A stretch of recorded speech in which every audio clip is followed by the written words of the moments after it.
This is Portsmouth. On these historic streets, there's always something new for our visitors to discover, from shops and restaurants to our unique place in American history. This school was founded in 1913 as the first high school for African American students. Today, it's where all of our children come to learn and prepare for tomorrow. In this port, you'll find a gateway to the world's major markets and the emerging offshore wind industry. On this stage, national artists thrill thousands of people every year at one of the coolest waterfront concert venues in the country. This is a museum just for kids. It's the city's largest attraction and a place where kids of all ages can play, learn, and grow. Enjoy an active lifestyle, whether it's boating, fishing, golf, or just plain old fun. Portsmouth City Park has something for everyone. Within these classrooms, students at TCC Portsmouth can find affordable career training and college transfer programs and go anywhere. As Virginia's first casino, we have created over 1,300 jobs and millions in new city tax revenue. Founded in 1827, Naval Medical Center Portsmouth is the oldest continuously operating Navy hospital in the country. Every day, more than 5,000 young men and women pass through these gates to provide outstanding health care for the men and women who protect our country, their families, and veterans. First opened in 1767, this is our U.S. Navy oldest and largest industrial facility. Today, over 12,000 people served as stewards to our nation's warships and national defense. Built in 1916, this is one of the few surviving lightships in the country. It's a National Historic Landmark and anchored right here on the downtown waterfront.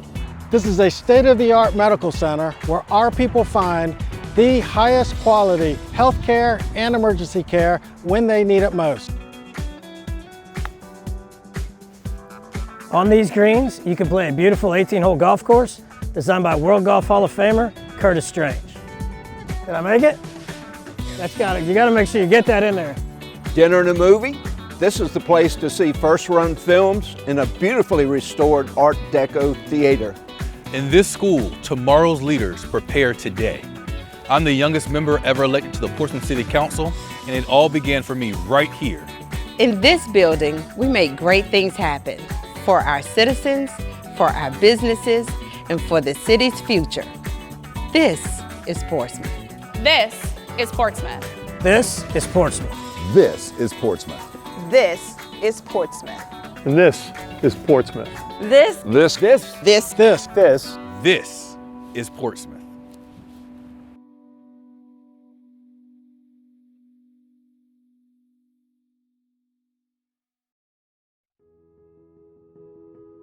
Good day, Portsmouth family. My name is Mimi Terry, and I am the Interim City Manager for the City of Portsmouth. Today, we are so excited to bring to you the fiscal year 2024 proposed budget. For the proposed fiscal year 2024 budget, the total budget is $834 million. The general fund portion of the budget is $296 million.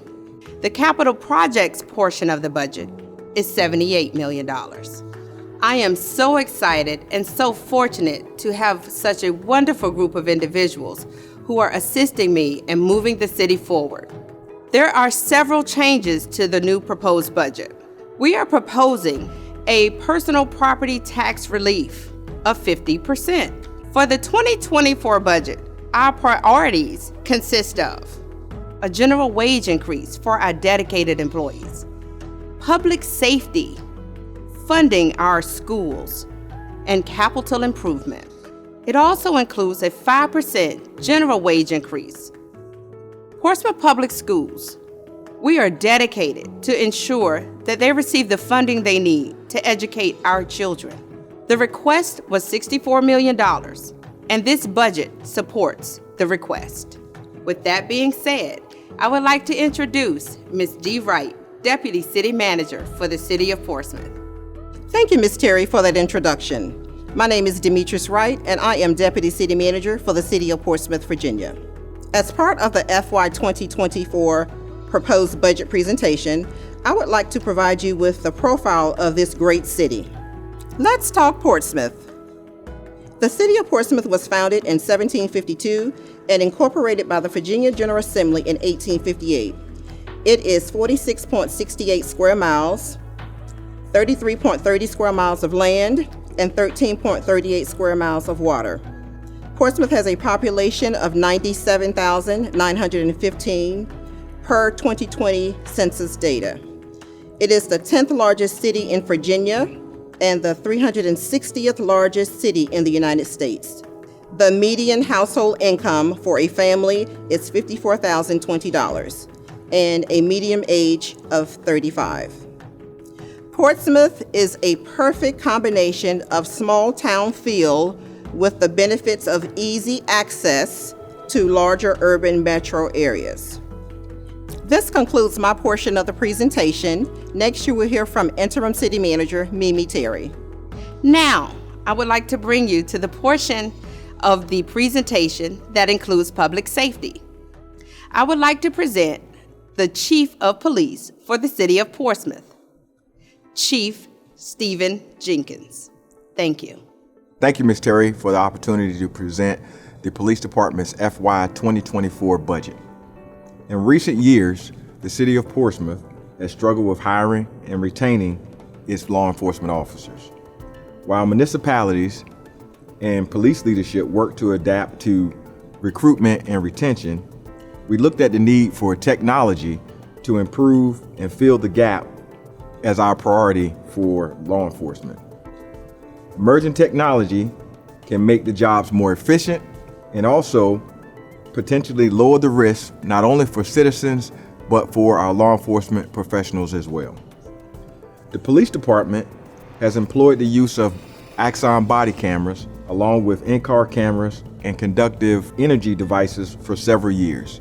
These devices are commonly known as tasers. The body cameras and in-car cameras have proven to de-escalate situations and also lower the chance for injuries to citizens and our officers. We have taken the opportunity to increase our Axon body camera package by adding the updated technology of body cameras, in-car cameras, tasers, drones, and also virtual reality training. The acquisition of these technologies, we hope, will give us a better opportunity not only in training, but also in retention and development of our law enforcement professionals. In addition to these technologies, we also are introducing a real-time crime center. This real-time crime center, as a part of our Fuchsias technology, will give us an opportunity to expand our range of technologies and becoming more effective in our policing. It combines the camera systems and utilizes our current CAD technology, gunfire detection, and real-time officer feeds to allow for us to respond to crimes better as they are happening in real time. All these technologies, we hope, will give us an advantage to put us in the best position to make our community safe. A significant component added to the Fuchsias is also Flock. Flock provides to us license plate readers along with gunshot detection. They also send alerts that concern missing persons and vehicles associated with crimes that have been committed not only within our city, but then within the cities across Hampton Roads. This provides us a regional approach that will hopefully not only make Portsmouth safer, but Hampton Roads safer as a community. I would now like to present to you the Portsmouth Fire Chief, Nestor Magnabot, who will present to you the next segment of the FY 2024 proposed budget. Thank you, Police Chief Jenkins. The FY24 budget proposal for the Department of Fire, Rescue, and Emergency Services includes 3 areas within the department. We looked at staffing, operational needs, and benefits for our personnel. I'm honored for the opportunity to share the critical needs for the department. We are proposing funding to replace emergency medical equipment. This includes cardiac monitors, automatic defibrillators, automatic chest compression devices, and power load stretchers. The maintenance and repair costs are no longer providing a return on investment. The replacement of these items ensure that the emergency care for our citizens remains optimal, and we maintain the standards required by the Virginia Office of EMS and the standards required by our certifications. The second proposed item is the heart-lung benefits for full-time paramedics. This is an enhanced benefit to provide extra protections for our paramedics with respiratory disease, cardiac disease, and hypertension. We believe this added benefit will not only provide for better recruitment, but also the retention of our full-time paramedics. The last proposal for our FY24 budget is the addition of 5 full-time EMS paramedics. The additional staffing will allow the department to staff a full-time ambulance in the Craddock Fire Station. This will provide additional 24/7 emergency medical coverage not only for the citizens of Craddock, but for the entire city of Portsmouth. We have initiated several initiatives to combat the opioid crisis and mental health emergencies. Through the data-driven decision process, we feel the additional personnel will provide quicker response times, better service, and overall emergency medical coverage for the entire city. This completes the budget request for the Department of Fire, Rescue, and Emergency Services. Next, I would like to introduce to you our budget officer, Trey Burke, who will present the next segment of the FY 2024 proposed budget presentation. Thank you, Chief Mangabat. In this portion of the presentation, I will be reviewing the proposed fiscal year 2024 operating budget and capital improvements program. This chart shows that local tax revenue serves as the primary revenue for funding city services. Accounting for nearly 3/4 of all revenue, local taxes include those paid on real estate, vehicles, and business expenses, and also use taxes such as those on sales, restaurants, and utilities. This revenue also includes payment in lieu of taxes, or pilot, where other governmental entities that are independent of the city pay the city for specific services. Intergovernmental revenues are revenues which are remitted to the city by other governments. They comprise 18% of all local revenues. These include state reimbursement for certain salaries, such as the sheriff's office or courts.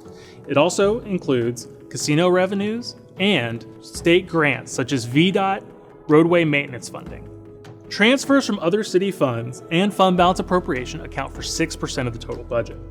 Fines and fees for services, such as fees for licenses, permits, or library rentals, comprise 3%. When people think about local government, they consider the services they see and the associated departments, such as parks, libraries, and public safety. This chart shows how the budget breaks down by those departments. Public safety, which includes the police department and Portsmouth Fire, Rescue, and Emergency Services, is the largest portion of city expenses at $73 million, or roughly 25% of the overall budget. The single largest expenditure in the citywide budget and the general fund is the city contribution to Portsmouth Public Schools, totaling $64 million, or 21% of the overall budget. Other non-departmental expenditures are 22%. General government includes much of the city's administrative departments, such as the city manager, constitutional officers, finance, and human resources.